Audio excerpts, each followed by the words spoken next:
Of ಮಾಡ.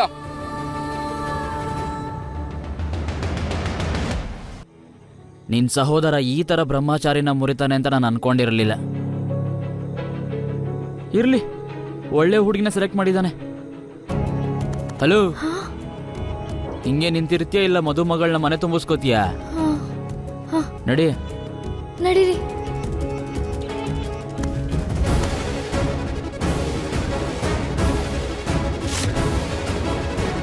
Side ಬಿಡಿ.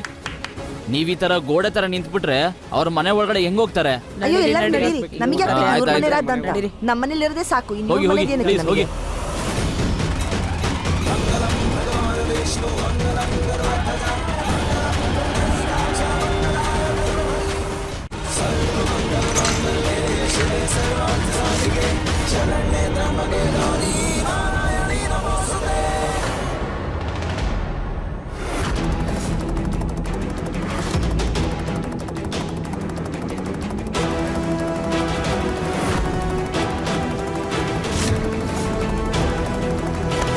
ಅಯ್ಯೋ ದೇವ್ರೆ, ಇಷ್ಟು ದೊಡ್ಡ ಟ್ವಿಸ್ಟಾ? ಅಯ್ಯೋ ಅದ್ಕೆ, ಮೋನಿಕಾ ಅದ್ಕೆ ಆರಾಮಾಗಿ.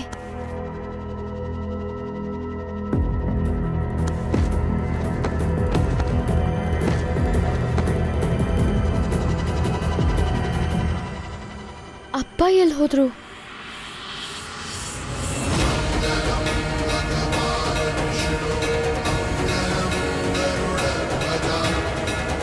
ಬನ್ನಿ, ಒಳಗ್ ಬನ್ನಿ, ಬನ್ನಿ.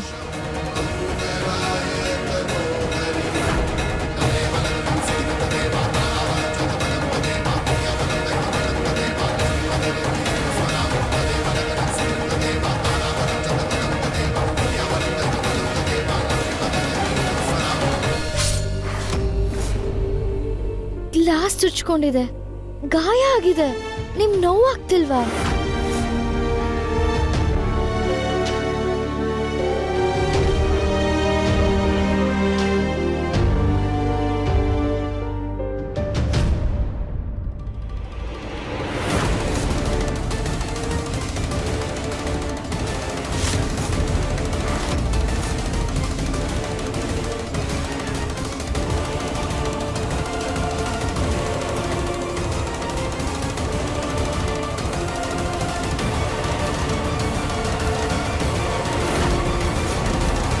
ಮದುವೆ ಮಾಡ್ಕೊಂಡ್ ಬಂದ್ಯಾ ಇವಳನ್ನ? ಹೇಗ್ ನಡೀತಿ ಮದುವೆ? ನಾನು ಕೇಳ್ತಾ ಇದ್ದೀನಿ, ಹೇಗ್ ನಡೀತಿ ಮದುವೆ?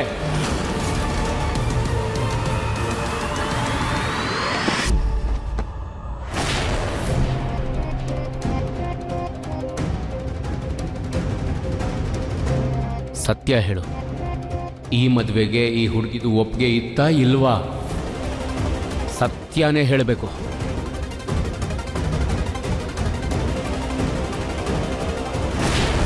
ದುಡ್ಡು ಬೇಕು ತಾನೇ ನಿನಗೆ? ನಿಂತ ಕಾಲಲ್ಲೇ ಸಿಗುತ್ತೆ, ಕ್ಯಾಶ್ ಸಿಗುತ್ತೆ. ಆದ್ರೆ ಅದಕ್ಕೆ ನೀನು ಈಶಾ ಜೊತೆ ಮದುವೆ ಆಗ್ಬೇಕು. ಸೂರಜ್, ಇದು ತಪ್ಪು. ನೀನ್ ಈ ರೀತಿ ನನ್ನ ಜೊತೆ ನಡ್ಕೋಬಾರ್ದು ಸೂರಜ್.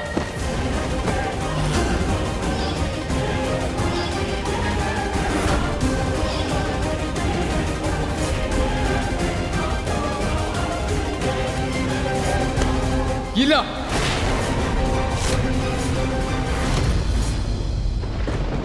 ಇಲ್ಲ,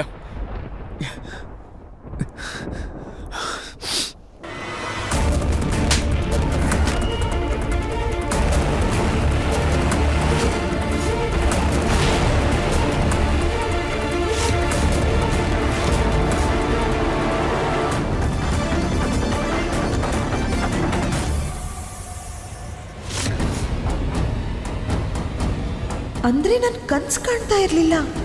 ಸೂರಜ್ ನಿಜವಾಗ್ಲೂ ಮದ್ವೆ ಆದ್ನ?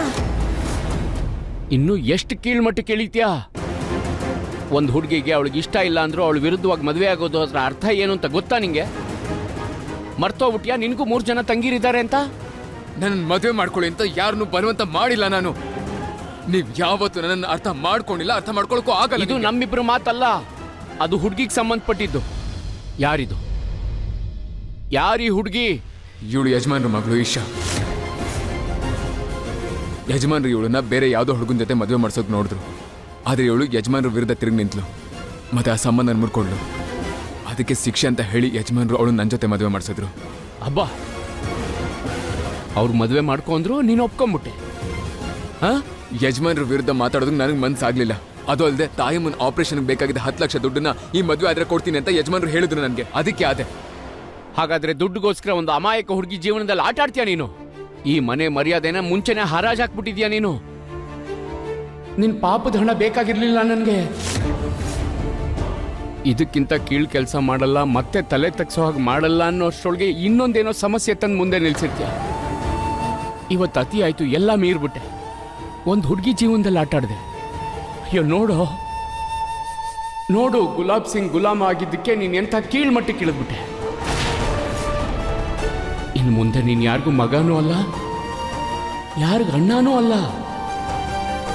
ನೀನೊಬ್ಬ ಗುಂಡ ಅಷ್ಟೇ, ರೌಡಿ. ಜೀವನ ಪರ್ಯಂತ ಗುಂಡಾಗಿರ್ತೀಯ.